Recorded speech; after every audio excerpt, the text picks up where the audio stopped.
J'ai tué un homme d'une balle dans la tempe à l'âge de 16 ans. Et personne n'a jamais su que c'était moi.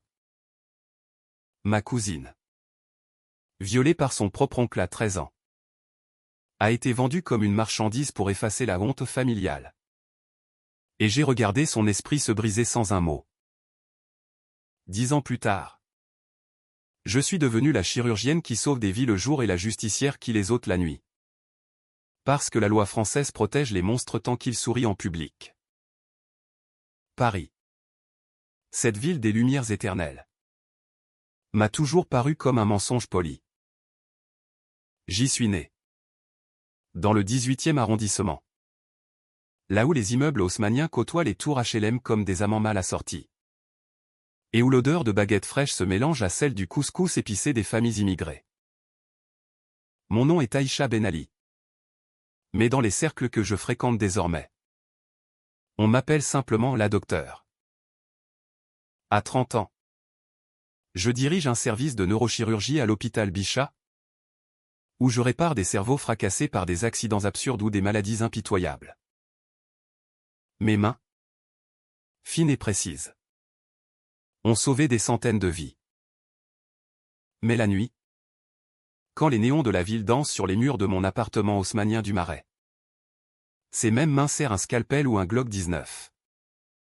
Et je traque ceux qui méritent de ne plus respirer.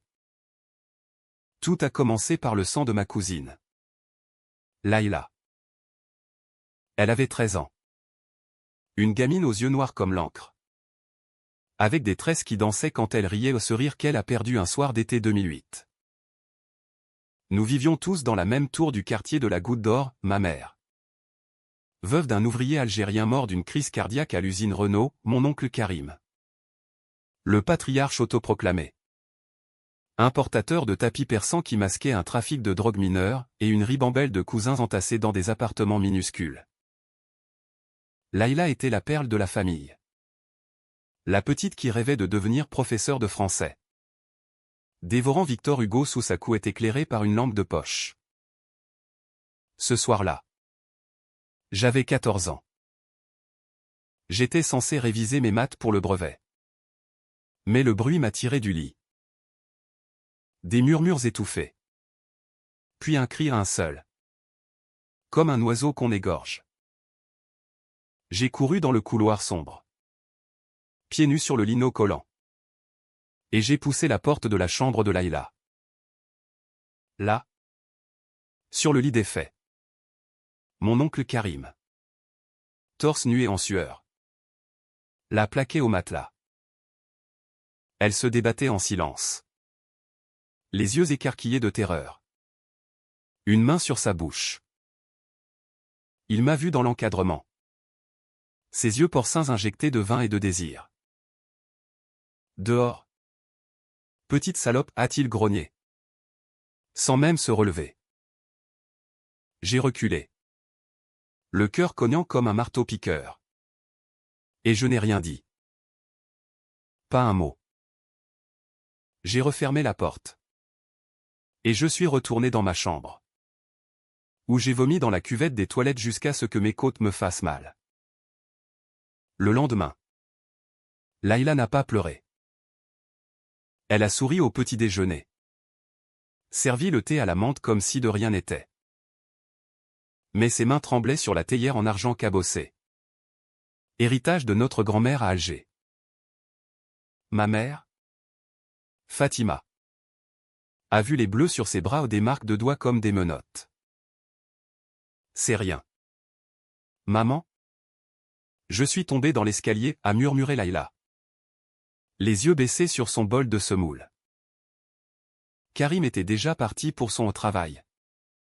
Et personne n'a osé poser la question. Dans notre communauté, on ne lave pas le linge sale en public. On enterre les secrets sous des couches de déni et de prière. Mais moi, j'ai vu. Et ce que j'ai vu m'a changé à jamais. Les semaines suivantes ont été un lent empoisonnement. Laïla s'est refermée comme une huître. Ses notes dégringolant. Ses rires s'évaporant. Elle évitait Karim. prétextant des migraines pour ne pas manger à table avec lui. Moi. Je la protégeais comme je pouvais, je dormais devant sa porte certains soirs. Un couteau de cuisine sous l'oreiller. Écoutant les pas lourds de l'oncle dans le couloir. Mais il revenait. Inlassablement. Une nuit. Je l'ai entendu entrer. J'ai bondi. Le cœur en furie. Et je l'ai surpris en train de la toucher à nouveau. Cette fois. J'ai hurlé. Lâche-la. Sale porc. Karim s'est retourné. Son visage rouge de rage. Et il m'a giflé si fort que j'ai vu des étoiles. Tais-toi. Ou je te vends au premier venu comme ta pute de cousine. Layla a pleuré. Enfin. Ce soir-là. Nous nous sommes blottis l'une contre l'autre sur son lit étroit. Et elle m'a tout raconté, comment il l'avait menacée. Comment il disait que c'était normal dans la famille. Que si elle parlait, on la lapiderait comme une adultère. À 13 ans. Elle croyait encore aux contes de fées. Mais la réalité l'avait giflé plus fort que moi. J'ai juré de la protéger. J'ai fouillé dans les tiroirs de ma mère. Trouvé son téléphone portable, un vieux Nokia, et composé le numéro d'urgence. Mais avant que la sonnerie ne passe, Layla m'a arraché l'appareil. Non. Aïcha. Ils nous renverront en Algérie. Ou pire. Papa est mort. On n'a personne. Ses yeux suppliaient. Et j'ai cédé. Encore une fois. Le silence. Puis vint le mariage. À 15 ans. Layla fut promise à un cousin éloigné d'Oran. Un type de 38 ans nommé Rachid. Maigre comme un clou et connu pour ses poings lourds. Karim avait tout arrangé, 5 000 € de dot. Un contrat en blanc pour effacer la souillure. C'était la tradition. Disait-il. Pour sauver l'honneur. Ma mère a pleuré en privé. Mais en public, elle a souri. Ajustant le hijab de Layla pour la cérémonie civile à la mairie du 18e. Moi. J'avais 16 ans. Et je bouillonnais. Le jour J. Dans la salle des mariages aux murs jaunis par la nicotine. Entouré de familles en costume criard et de femmes voilées. J'ai craqué. Arrêtez ça. Elle a 15 ans. C'est un viol légal, ai-je hurlé. Debout sur une chaise bancale. Pointant du doigt Karim et le maire impassible. Les murmures se sont tus d'un coup. Layla. En robe blanche trop grande. A pâli. Ses lèvres tremblant. 6 filles de la famille des cousines. Des nièces se sont levées à leur tour. Leur voix chevrotante se joignant à la mienne, c'est pas juste. Laissez-la étudier. La salle a explosé en cris. En insultes. Karim m'a traîné dehors par le bras. Me crachant au visage, t'es fini. Petite traîtresse. On te mariera à un âne si tu continues. Mais le mal était fait. La presse locale a flairé l'affaire, un article dans Le Parisien sur les mariages forcés dans les banlieues. Et la police est intervenue. Le mariage a été annulé. Rachid renvoyé bredouille. Et Karim a été interrogé. Pas d'arrestation. Bien sûr, pas de preuves pour le viol. Mais la famille s'est fissurée. Ma mère m'a supplié de me taire. De penser à l'unité. Layla m'a embrassé en secret, merci. Grande sœur. Pourtant. Dans ses yeux. Je voyais déjà la peur, et si Karim se vengeait? Il l'a fait? Subtilement. Des rumeurs ont circulé, j'étais une ingrate. Une occidentale pourrie. Bonne qu'à vendre mon corps aux Français. Layla a été battue au par qui? On ne saura jamais. Et on l'a envoyé chez une tante à Marseille pour se calmer. Moi. J'ai tenu bon. J'ai excellé au lycée. Décroché une bourse pour la fac de médecine à la Sorbonne. Mais le soir, seul dans ma chambre d'étudiante, je revivais la scène, la main de Karim sur sa bouche. Son rire gras.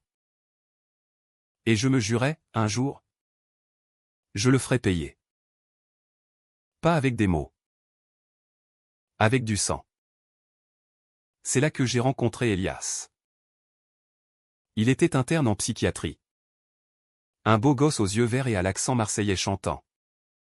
Fils d'un juge et d'une professeure. Nous nous sommes croisés à une conférence sur les traumas familiaux. Ironie du sort. Il m'a dragué avec une blague sur Freud et les rêves mouillés. Et j'ai ri vraiment Rio pour la première fois depuis des mois. Elias était mon opposé, optimiste, croyant en la loi. En la rédemption. Le pardon guérit, disait-il. En me caressant les cheveux après l'amour. Moi. Je hochais la tête. Mais intérieurement, je ricanais.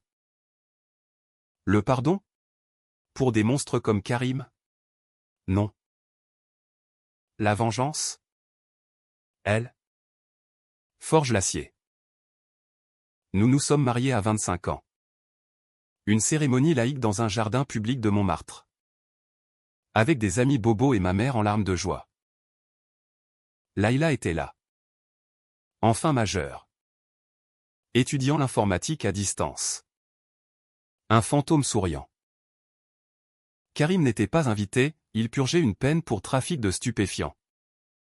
Une broutille qu'il avait mis à l'abri de mes regards. Elias ignorait tout de mon passé sombre. Pour lui, j'étais la brillante neurochirurgienne. La femme forte qui avait surmonté la pauvreté immigrée. Et pendant des années, j'ai presque cru à ce mensonge. Presque. Puis, un soir d'hiver 2022. Tout a basculé. J'opérais un patient, un gamin de 17 ans. Balle dans la tête lors d'une rixe en banlieue quand mon téléphone a vibré dans la poche de ma blouse. Un message de Laïla, il est sorti. Karim est libre. Il me cherche. Mon scalpel a tremblé. J'ai fini l'opération les mains moites. Et en sortant du bloc, j'ai vomi dans les toilettes du personnel. Libre. Après 10 ans de bons et loyaux services à la prison de Fresnes. Pour un délit financier bidon. Et il la cherchait. Elle. Ma petite sœur de cœur. Cette nuit-là.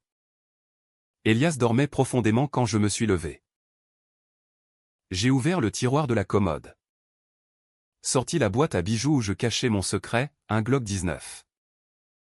Acheté au marché noir de Barbès via un contact de l'hôpital, un aide-soignant endetté qui avait besoin d'argent.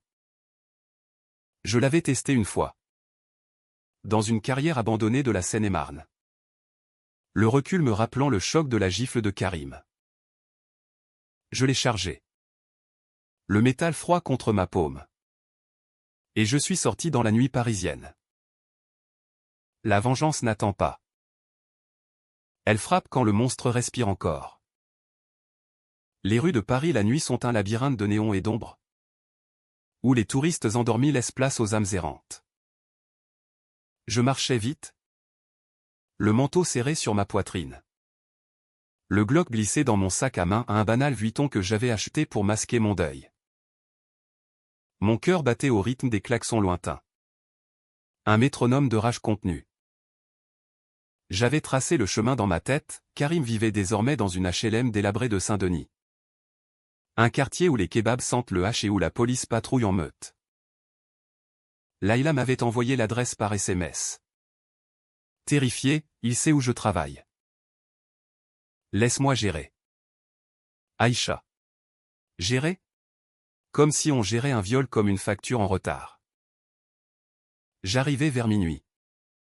Garé à 2 rues de là dans ma Clio banalisée. L'immeuble était un bloc de béton tagué, avec des ascenseurs en panne et des pissotières qui débordaient. Je montais les escaliers au 4e, évitant les seringues usagées sur les marches. Devant la porte 4B, je m'arrêtais, l'oreille collée au bois pourri. Des ronflements gras. Une télé allumée sur une rediff de Plus belle la vie. Mon oncle était là. Vivant. Respirant l'air que Layla n'avait plus. Je sortis le Glock. Le silencieux vissé à un accessoire de 200 € commandé en ligne via Tor. Et je poussai la porte d'un coup d'épaule. Elle s'ouvrit sans résistance, il ne fermait jamais. Ce con.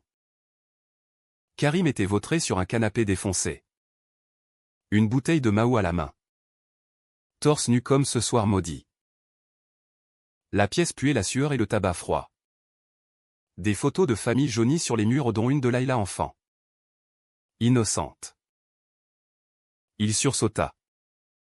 Les yeux injectés. Et lâcha la bière. Aïcha? Qu'est-ce que tu fous là? Petite chienne?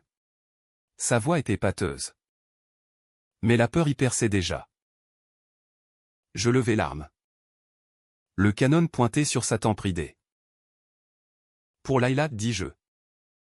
La voix calme comme en salle d'eau. Il ricana, essayant de se redresser. Toujours la justicière. Hein? Elle t'a raconté ses mensonges? C'était son destin. La salope. Une vierge vendue? C'est de l'or. Ces mots me transpercèrent comme un scalpel mal aiguisé. Je vis Layla. Brisée. Suppliante. Ma main ne trembla pas. Le coup partit. Un PFFFT étouffé. Et sa tête bascula en arrière. Un trou net au milieu du front. Du sang coulant comme une larme rouge sur le coussin. Il s'effondra sans un cri. Les yeux vitreux fixés sur le plafond craquelé. Je restai là une seconde. Le temps que l'adrénaline redescende. Puis je vérifiai, pas de pouls. Cerveau pulvérisé. Parfait.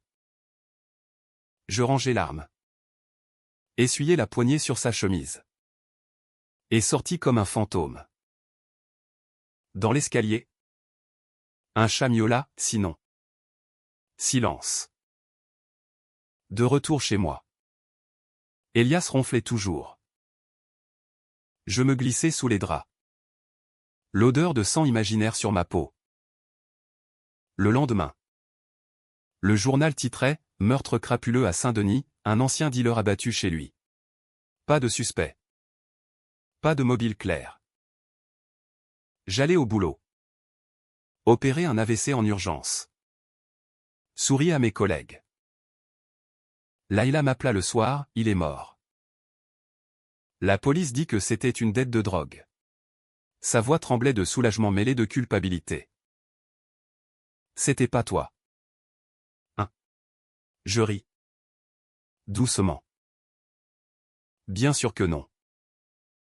Repose-toi. Petite sœur. Mais intérieurement, une graine avait germé, un jour. Je le ferai pour d'autres. Elias remarqua quelque chose. Ce soir-là. Nous dînions dans un bistrot du canal Saint-Martin. Des moules frites et un picrate rouge. Tu es tendue. Ma chérie. C'est le boulot? Je hochai la tête. Montant avec aisance. Les gardes s'enchaînent. Il prit ma main. Ses doigts chauds sur les miens encore froids du recul. Elias croyait en moi. En nous. Nous avions une vie parfaite, un appartement avec vue sur les toits incés. Des week-ends à Deauville. Des projets d'enfants. Mais la vengeance est une drogue, une fois goûtée. Elle appelle la dose suivante. Ce fut Sophia qui ralluma la flamme. Une patiente de 19 ans. Admise pour une tentative de suicide barbiturique avalée après un viol collectif par ses amis d'enfance. Des gamins de banlieue élevés dans la culture du silence. Je l'opérai pour une hémorragie cérébrale secondaire. Et quand elle se réveilla, ses yeux me supplièrent, ne dites rien à ma famille. Il me tuerait. Sofia était d'origine marocaine. Comme nous. Et son père, un boucher halal prospère du XIIIe, avait déjà arrangé un mariage pour nettoyer l'affaire. Je vis Laïla en elle. Et quelque chose se brisa. Je sortis de l'hôpital ce soir-là. Direction le XIIIe. J'avais hacké le dossier au facile. Avec mes accès internes et trouvé les noms des violeurs, 3 frères. Youssef, Amir et Mehdi. Petit caïd du quartier Butokai. Je les pistais via les réseaux sociaux. Ces idiots postant leurs frimes en stories Instagram. Youssef, le chef, dealait de la bœuf près d'une école. Je l'attendis dans une ruelle sombre. Masqué d'un foulard. Le Glock prêt. Il apparut. Riant avec un pote. Une chaîne en or clinquant au cou. Un seul tir. Dans la nuque. Et il s'effondra comme un sac de patates. Les flics parlèrent de règlement de compte, personne ne creusa. Amir fut plus dur. Il squattait un studio à Ivry. Avec une copine enceinte qui ignorait tout. Je l'attendis dans les escaliers. Et quand il rentra, bourré, je le plaquai au sol. Pour Sofia, murmurai-je, avant d'appuyer. Le sang gicla sur le paillasson. Mehdi, le dernier, tenta de fuir en voiture vers la Normandie. Je le rattrapai sur la 13. Feignant un accident à ma Clio tamponnant la sienne à 80 km/h. Il sortit, furieux. Et je l'achevai d'une balle dans le cœur. Au bord de l'autoroute déserte. 3 corps en une semaine. Et Paris bruissait de rumeurs, un tueur en série anti-drogué. Elias devint suspicieux. Nos disputes éclataient pour des riens, un appel tardif. Une trace de boue sur mes chaussures. Tu me caches quelque chose. Aïcha. Parle-moi. Je l'embrassai pour le faire taire. Mais la faille grandissait. Laïla. Elle renaissait, elle avait trouvé un job en IT à Lyon. Un appartement à elle. Tu es mon ange gardien, me dit-elle au téléphone. Ange? Non. Démon? Peut-être. Puis vint l'erreur. Une nuit. Après avoir abattu un proxénète qui forçait des mineurs dans les rues de Pigalle, un coup net. Silencieux. Je rentrai blessé. Une égratignure de son couteau. Infecté. Elias insista pour des points de suture. C'est quoi? Ça? Une chute?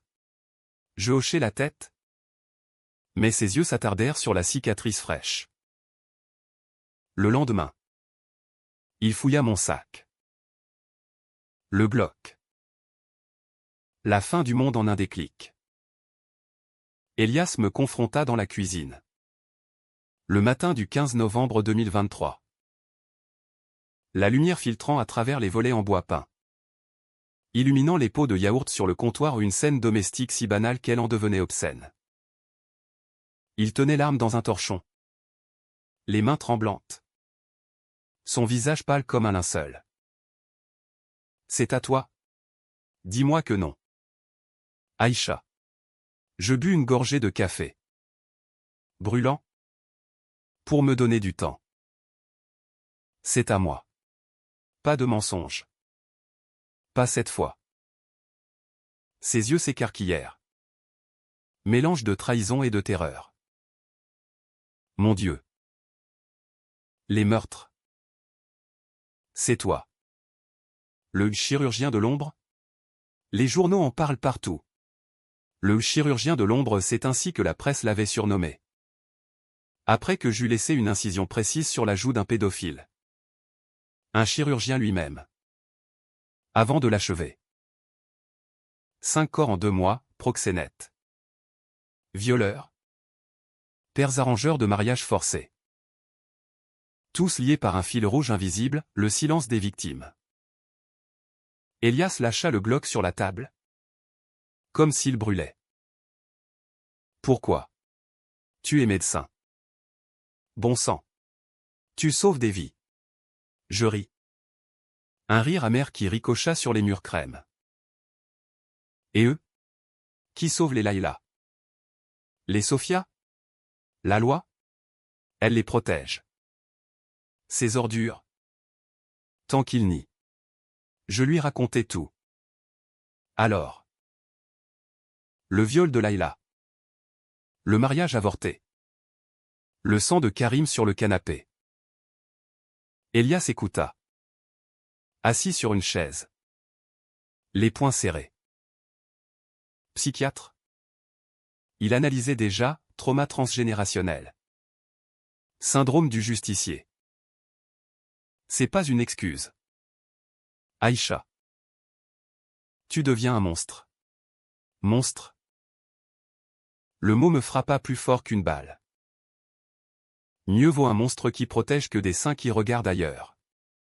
Nous pleurâmes ensemble. Ce matin-là. Nos larmes se mêlant sur le carrelage froid. Il promit de m'aider, on arrête. On va voir un avocat. On témoigne anonymement. Mais je vis dans ses yeux la fissure, l'amour en sursis. Pourtant. Je ne pus m'arrêter. La 6e victime fut un imam corrompu du 19e. Qui prêchait la soumission des femmes tout en touchant les gamines de son école coranique. Je l'attendis après la prière du soir. Dans le parking souterrain de la mosquée. L'odeur dansant encore sur lui. Allah pardonne, murmura-t-il en voyant le canon. Pas moi, répondis-je. Et le tir l'envoya dans l'au-delà. Mais cette fois. Une caméra de surveillance me filma un flou. Mais suffisant.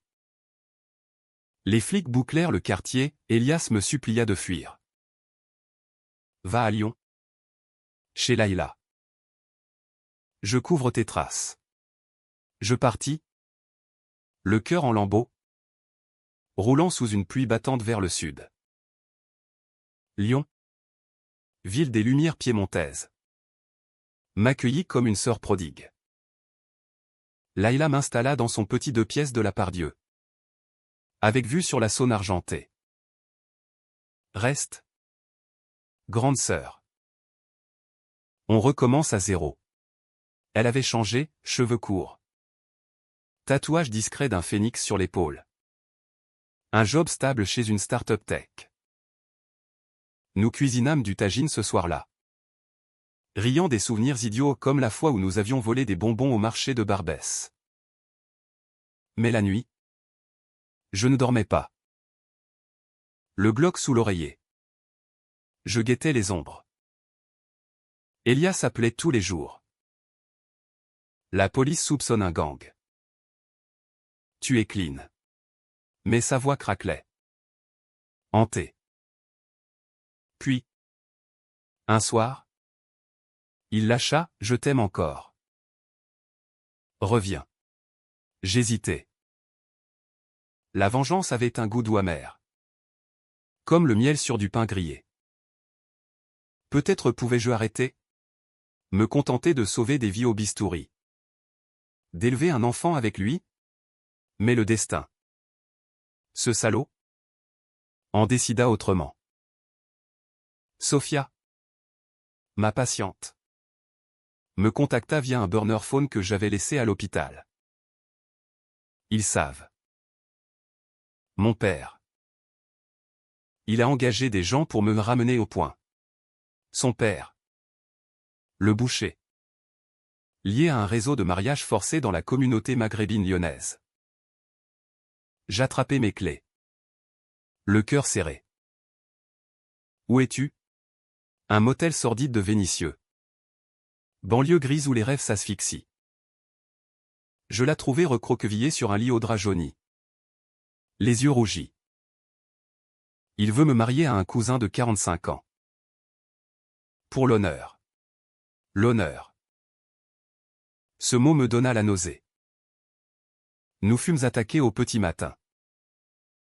2 gorilles en jogging, envoyés par le boucher, défoncèrent la porte. L'un me plaqua au sol. Son genou sur ma gorge, l'autre attrapa Sophia par les cheveux. Je me débattis. Griffant. Mordant. Mais ils étaient forts. Imprégnés d'adrénaline macho. Puis, le Glock tombé de mon sac lors de la chute. Je le saisis. Tiré à bout portant. Le premier s'effondra. Gorge explosée, le second. Paniqué. Lâcha Sophia et chargea. 2 balles dans le torse. Et il s'écroula. Gargouillant. Du sang partout. Gluant. Chaud. Sophia hurla. Puis se tut. Les yeux fixés sur les corps. Nous nettoyâmes comme nous pûmes acide dilué du kit médical. Corps traîné dans la baignoire. Mais le père de Sophia appela, « Je sais où tu es. » Docteur. Tu as tué mes hommes. Ramène-la. Où ton mari paie? Elias. Mon talon d'Achille. Je raccrochai. Tremblante. La chasse était ouverte. Et cette fois, j'étais la proie. Je ramenai Sophia à Laïla, qui paniqua mais nous cacha dans un Airbnb des pentes de la Croix-Rousse. Appelle Elias. Dis-lui de fuir. Il refusa, je viens te chercher. On se rend ensemble. Trop tard. Le lendemain. Les infos, Elias en garde à vue. Soupçonné de complicité. Une fouille de routine chez nous avait révélé des traces de poudre à canon. Mon monde s'effondra. J'avais tout gâché, l'amour. La sécurité. Laïla exposée. La rage remonta. Pure. Incandescente. Le boucher s'appelait Hassan El Mansouri. Un colosse de 55 ans avec une boucherie cachée halal sur la rue de Marseille. Je l'espionnais 2 jours.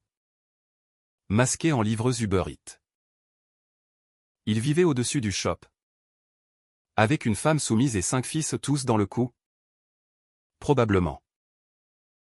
Le 3e soir, je m'infiltrai par l'arrière. L'odeur de viande crue me prenant à la gorge. Il était seul. Comptant ses billets.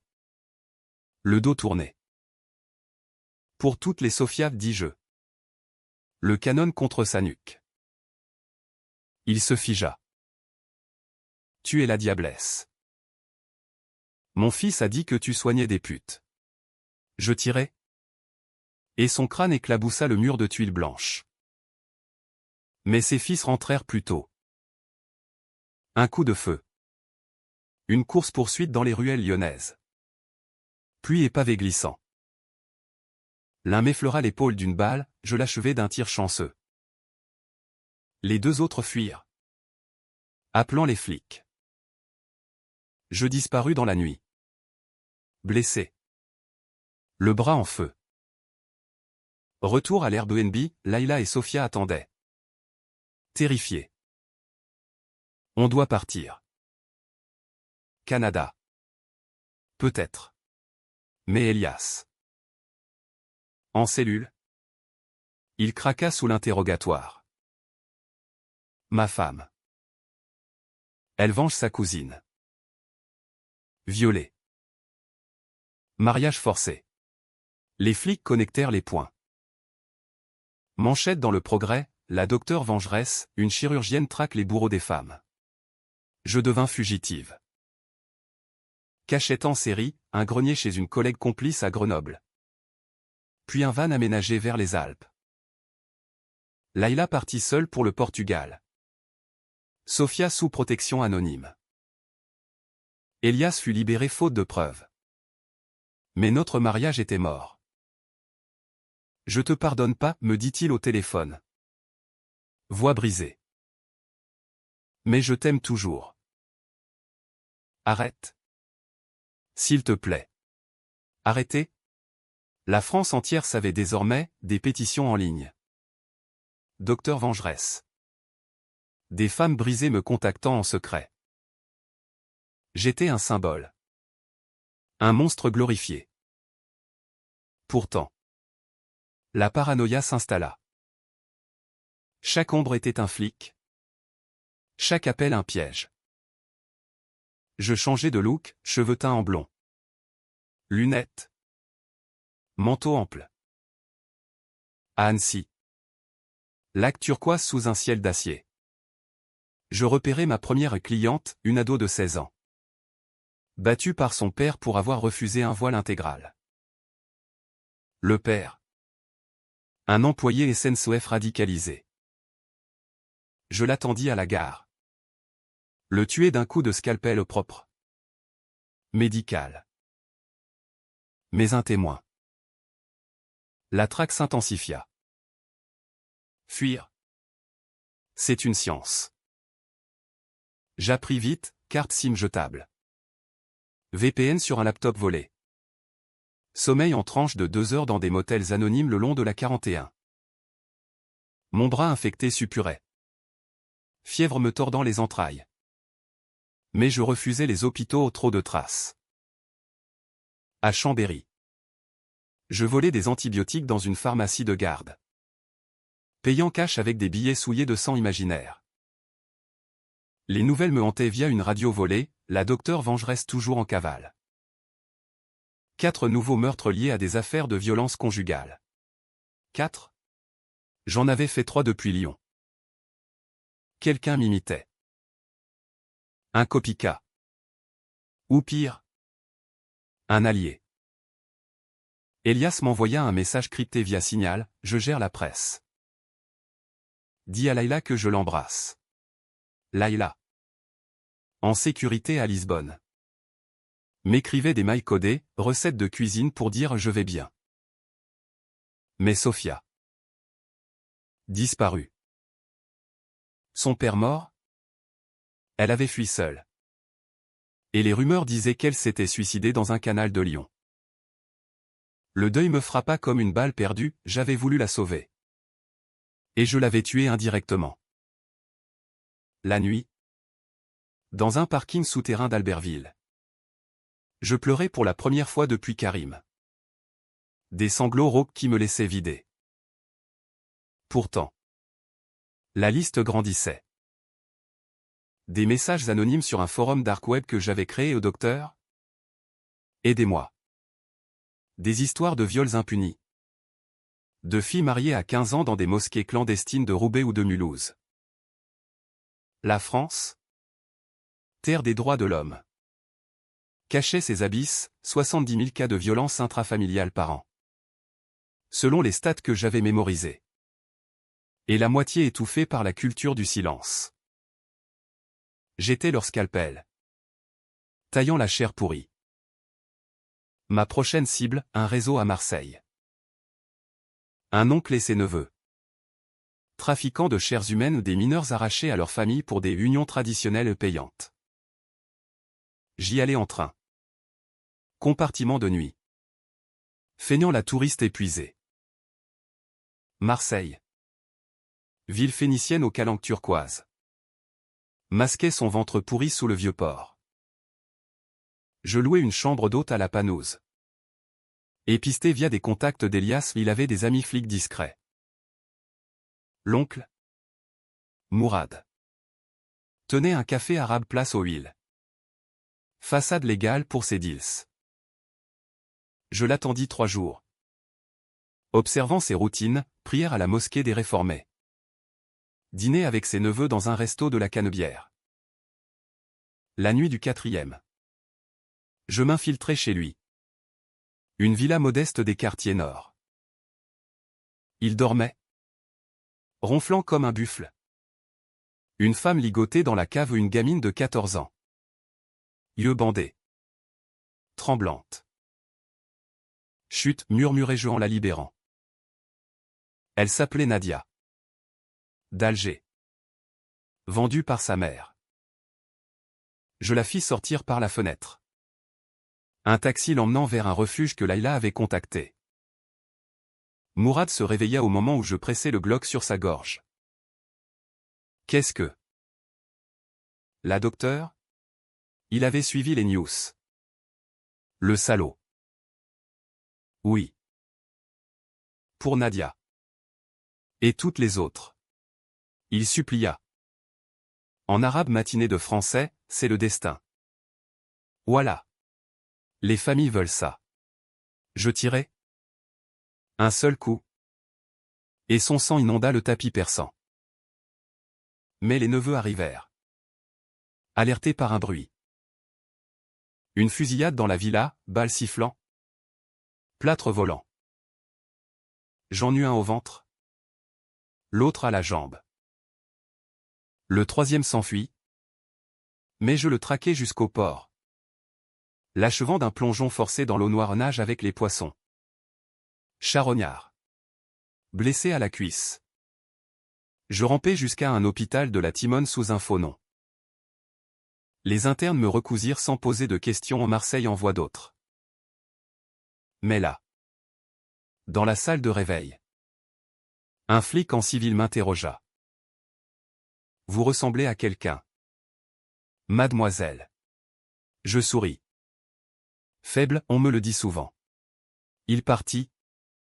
Mais je sus, la nasse se resserrait.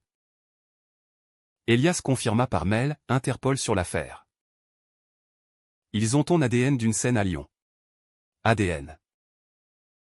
J'avais été négligente. Un cheveu sur un corps. Je filai vers l'Espagne. Via les Calanques. Un Zodiac volé me déposant à Collioure. Là, sous le ciel catalan, je fis une pause. Un café au port. Regard sur la mer Méditerranée. Vagues léchant les galets. Était-ce fini? La vengeance m'avait tout pris, Elias divorçait. Papier en cours, Layla coupée de la famille, et moi. Un spectre errant. Mais un appel de Paris changea tout, une voix anonyme. Une mère désespérée. Ma fille. 16 ans. Forcée par son beau-père. Il est juge. Intouchable. Un juge. Le summum de l'hypocrisie. Je rentrai en France. Planqué dans un camion de fret vers Montpellier. Le juge s'appelait Laurent Duval. 52 ans. Chambre des mineurs au tribunal de Paris. Marié à une avocate. 2 enfants. Façade parfaite dans le 7e arrondissement. Je l'espionnais une semaine, dîner en ville. Golf à Saint-Cloud. Et la nuit. Dans son bureau de la rue de Lutèce. Il recrutait des stagiaires vulnérables. La fille. Élise. 16 ans. Fille d'une femme battue qu'il avait sauvée, ironie. Elle vivait chez lui. Brisée. Droguée au calme. L'infiltration fut un chef-d'œuvre. Je me fis passer en assistante sociale. Dossier falsifié via un hacker rencontré sur le dark web. Rendez-vous au tribunal. Ascenseur en acajou. Il me serra la main. Sourire carnassier, que puis-je pour vous? Madame? Dans son bureau. Porte fermée. Je sortis le scalpel au pas d'arme à feu. Trop bruyant. Pour Élise. Il rit, encore une folle vengeresse? Il savait.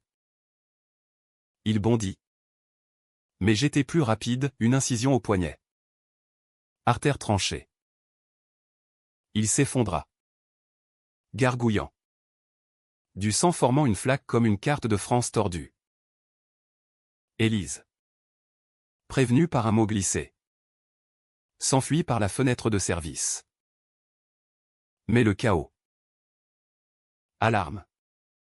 Flics partout. Je sautais par la fenêtre rez-de-chaussée. Atterrissant sur les pavés de l'île de la Cité. Course dans les ruelles. Notre-Dame en feu dans ma tête comme un présage. Un policier me tira dans le mollet, je boitais jusqu'à la Seine. Sautant dans un bateau-mouche désert. Direction banlieue. Où un contact me planqua dans une usine désaffectée de Vitry. Là. Seul avec ma douleur. Je craquais. Fièvre. Infection galopante. Vision de Layla enfant. D'Elias souriant. Étais-je une héroïne? Ou une psychopathe en blouse blanche? La réponse vint par texto, Elias. Je te couvre une dernière fois. Un passeport faux pour le Maroc. Par. Vie. Vivre. Le mot sonnait faux. Mais pour lui, j'acceptais. Le Maroc m'accueillit comme un mirage cruel. Casablanca. La Blanche. Avec ses minarets perçant un ciel laiteux et ses souks grouillant de vie. J'y arrivais par ferry depuis Algésiras. Passeport au nom de Fatima Zeroual, une cousine fictive d'Elias. L'air salin me piquait la peau. Rappelant Alger que je n'avais connu qu'en photo. Je louais une chambre dans la Médina. Murs ocre effrités. Où les appels à la prière se mêlaient aux klaxons. Mon mollet suppurait encore. Soigné à l'herboristerie avec du miel et des épices. Mais la vraie plaie était intérieure, un vide béant. Creusé par 10 ans de rage. Layla me rejoignit une semaine plus tard. Via un vol Lacoste. Elle avait tout plaqué, Job. Ami. Pour moi. On est libre. Maintenant, dit-elle en m'étreignant sur le balcon surplombant le port. Libre. Nous rîmes. Buvant du thé à la menthe brûlant. Mais ses yeux portaient les cicatrices, cauchemar. Thérapie avortée. Sophia était vivante. Apprit-on au cachet à Bordeaux. Sous nouveau nom. Elias divorça officiellement. Mais m'écrivit, je garde nos souvenirs. Soigne-toi. Soigne-toi. Ironie d'un psy. Pourtant. L'inaction me rongeait. Les news françaises filtraient via un vieux smartphone, le chirurgien de l'ombre devenu légende. Avec des graffitis à Belleville et des chansons rap dédiées.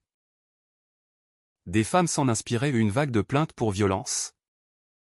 Une loi sur les mariages forcés durcie. Mon legs? Ou ma malédiction? À Casa. Je repris des études, médecine alternative. Herboristerie. Pour masquer mon exil.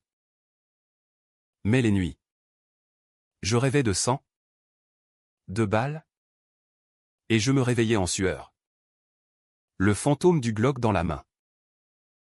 Puis. Le passé revint cogner. Un mail anonyme, Karim avait un frère. Il sait pour Layla. Il arrive au Maroc. Le frère?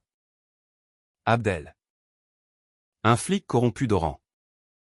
Muté à Rabat pour raisons diplomatiques. Il avait enquêté en sous-main. Reliant les points, la mort de Karim. Les viols impunis. Il pistait Layla pour rendre justice familiale. Justice. Le mot me fit vomir. Nous partîmes pour Essaouira. Ville vantée aux remparts bleus. Où les vagues atlantiques fouettaient les âmes tourmentées. Là. Dans un riad caché. Je planifiais. Abdel était prévisible, week-end à la plage. Maîtresse locale. Je l'attendis un soir de sirocco. Sable fouettant le visage. Sur la corniche. Il marchait seul. Cigarette au bec. Ignorant la silhouette encapuchonnée. Pour Layla, dis-je en arabe. Un poignard de marché serré dans le poing au pas de flingue. Trop traçable. Il se tourna. Surpris, toi. La nièce. Lutte brève. Sable volant, ma lame trancha sa jugulaire. Sang absorbé par le désert. Je le poussai à la mer. Corps englouti par les vagues. Pas de traces. Pas de cris.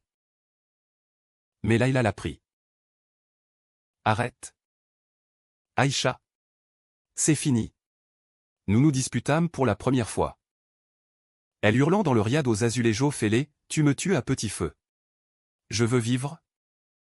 Pas fuir éternellement. Elle partit pour Tanger. Vers un job en ONG pour victimes de traite. Seul. Je sombrerai dans la mélancolie des Saouira, kitesurf pour évacuer la rage. Thé avec des artistes exilés.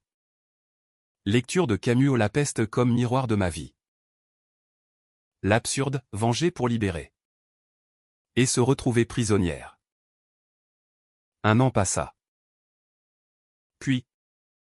Un appel d'Elias, je viens te voir. Besoin de closure. Il débarqua par avion. Bronzé. Amaigri. Avec une valise pleine de regrets. Nous marchâmes sur la plage. Pieds dans l'eau froide. Le vent emportant nos mots. J'ai plaidé ta cause en thérapie de groupe. Des femmes comme Layla. Tu les as sauvées. Il pleura. Et je le serrai. Sentant son cœur battre contre le mien. Cette nuit-là. Dans le riad. Nous fîmes l'amour au tendre. Désespéré. Comme une réconciliation avec le passé. Reste, murmura-t-il. Je hochai la tête. Mais au matin. Un nouveau mail, une affaire au Maroc. Une gamine de 12 ans. Vendue par son père à un touriste français. Le cycle recommença. Je pistai le père. Un guide touristique véreux de Marrakech. Et l'étranglai dans un souk bondé aux mains nues. Foule masquant le geste. Le français. Un notable de Bordeaux. Je l'attendis à l'aéroport Mohamed V. Un empoisonnement discret au ricin dans son thé. 2 corps. 0 trace. Elias le sut, c'est plus fort que toi. Il partit. Cœur brisé. Mais avec une promesse, si tu tombes. Je témoigne pour toi. La chute vint par trahison. Un contact marocain. Payé pour me planquer. Vendis mon repère à Interpol, récompense de 50 000 €. Raid à l'aube. À Essaouira, portes enfoncées. Flic en gilet pare-balles. Je me rendis sans lutter. Main en l'air. Le regard fixe sur la mer. C'est fini, dis-je au capitaine français. Un type du raid aux yeux fatigués. Pour certaines. Non. En cellule à Rabat. En attente d'extradition. Je repensais à tout. Le sang de Karim. Les cris de Layla. Les balles dans la nuit. Étais-je justicière ou meurtrière? La psy de la prison. Une Marocaine éduquée à Paris. Nota, trauma non résolu. Vous punissez le monde pour votre douleur. Peut-être. Mais j'avais brisé des chaînes, des lois votées. Des voix libérées. Layla vint me voir. Enceinte d'un amour portugais. Et pleura, tu es mon héroïne. Mais vis pour nous maintenant. Le procès à Paris fut un cirque médiatique. Accusé de 22 meurtres. Je plaidai non coupable autodéfense collective. Elias témoigna, elle a sauvé plus qu'elle n'a tué. La cour. Divisée, féministe en liesse dehors. Conservateur hurlant au scandale. Sentence, perpétuité. Mais aménageable après 15 ans. Dans ma cellule de Fleury-Mérogis, je souris pour la première fois. La vengeance n'était pas finie, elle avait juste changé de forme. La prison. C'est un hôpital pour âmes malades. Fleury-Mérogis. Ce monstre de béton en banlieue sud. Avale les femmes comme moi sans mâcher. Ma cellule, 9 mètres carrés de grisaille. Lit superposé. Odeur de javel et de désespoir. Mais je n'étais pas brisé. Les matons me respectaient au chuchotement de la docteure. Et les détenus venaient me confier leurs histoires, viol en cellule. Marie dehors qui les battait avant. Je devins leur psy officieuse. Écoutant. Conseillant. Soignant les bobos avec des astuces d'herboristerie apprises au Maroc. Vous êtes une sainte, me dit une gamine de 19 ans. Tatouée d'échymose. Sainte? Non. Survivante. Laïla accoucha d'un garçon. Karim ironie du nom. Pour exorciser le fantôme. Elle m'envoya des photos, un bébé aux yeux noirs comme les nôtres. Riant dans un parc de Lisbonne. Il aura ton courage, écrivit-elle. Elias visitait tous les mois. Apportant des livres Dostoïevski. Crime et châtiment. Pour rire noir. Nos conversations étaient un fil tendu entre amour et regret. J'ai repris la psychiatrie. Un centre pour victimes de violences, dit-il un jour. Main contre la vitre. Ton legs. Je hochai la tête. Larmes contenues. Et toi? Les appels d'Interpol s'espacèrent. Le Copica fut arrêté ou une ancienne patiente de l'hôpital Bichat. Inspirée par mes actes. Elle avait tué 3 violeurs avant de craquer. Au procès. Elle témoigna, la docteure m'a montré qu'on pouvait riposter. La presse titra, les filles de la vengeresse. Une vague, manifestation à Paris. Bruxelles. Berlin, une loi Aïcha Ben Ali contre les mariages forcés. Rendant les arrangeurs complices. Mon nom. Gravé dans l'histoire pas comme meurtrière. Mais comme étincelle. Pourtant. Les nuits étaient dures. Cauchemar, le visage de Karim se fondant en celui de Sophia. Elias me tirant une balle par pitié. La psy de la prison creusa, votre trauma est un feu. Il consume tout. Séance hebdo. Où je vomissais des mots, le viol vu à 14 ans. Le silence imposé. La gifle qui m'avait marqué plus que la peau. J'ai voulu être Dieu, avouai-je un jour. Elle sourit, Dieu ne venge pas. Les humains. Si. Après 3 ans. Une grâce partielle, libération conditionnelle pour bon comportement et impact sociétal. Elias m'attendait dehors. Cheveux grisonnants. Sourire timide. On recommence? Pas de mariage. Mais une maison à la campagne. Près de Fontainebleau, chèvres. Jardin. Paix feinte. Laïla revint avec le petit. Et nous formâmes une famille bancale cousine. Ex-mari. Enfant miracle. Je repris la médecine. En libéral, consultation pour trauma psychologique. Pro bono pour les immigrés. Mais la vengeance sommeille. Jamais morte. Un soir. Un mail anonyme, une fille de 15 ans. Forcée à un mariage blanc par un oncle en banlieue. Le nom, un cousin de Karim. Mon sang bouillonna. Elias vit mon regard, non. Aïcha. Laisse la loi faire. Je hochai la tête. Mais dans le tiroir. Un nouveau scalpel luisait. La nuit. Je veillais. Écoutant le vent dans les chênes. Paris scintillait au loin. Lumière menteuse. 10 ans plus tard. J'écris ceci. Laïla est mère de 2. Professeur à Porto. Elias et moi. Amants intermittents. Unis par les cicatrices. La fille de 15 ans. Sauvée par une plainte collective. Inspirée par mon histoire. Je n'ai pas tué. Pas cette fois. Mais si le silence revient. Si les monstres sourient encore. Eh bien. Le bistouri attend. La vengeance n'est pas une fin. C'est un cri. Éternel. Dans la nuit française.